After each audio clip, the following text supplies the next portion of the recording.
For today's video, nandito ako sa pwesto ni Jordan sa may bayan ng Kalasyaw para bumili ng fresh na karne ng kambing. Malapit lang to sa Villamil Bridge. Bumili na ako ng 1 kilo pang bulalong kambing. Masarap humigop ng sabaw ngayon dahil maulan. At simulan na natin magluto.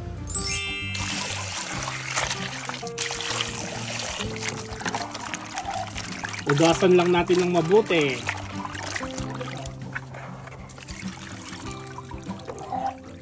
Kumukulo na yung tubig, kaya ilagay na natin yung kambing. Wow!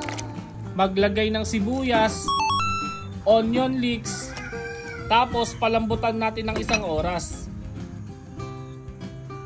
Malambot na mga kaantet, napakasarap humigop ng mainit na sabaw. Dahil maulan ngayon, timplahan natin ng asin. Wow! Maglagay ng patis. Wow! Pamintang durog.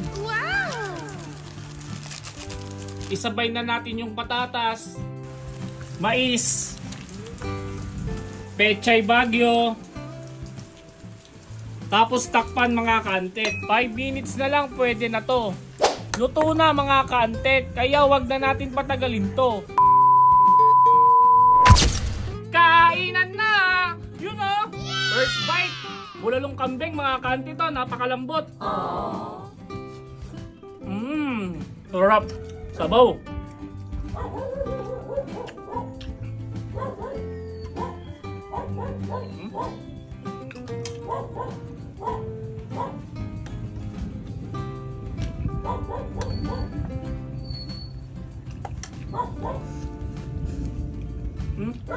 Sausaw natin sa patis kalamansi sili mga kaantet. Wow.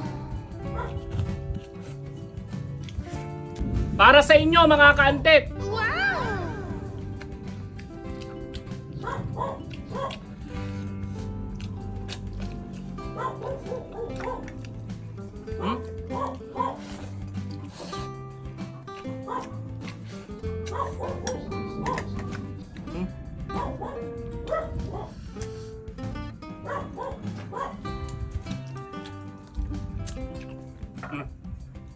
Patis kalamansi sili oh. Gutom na yung aso, naririnig ako.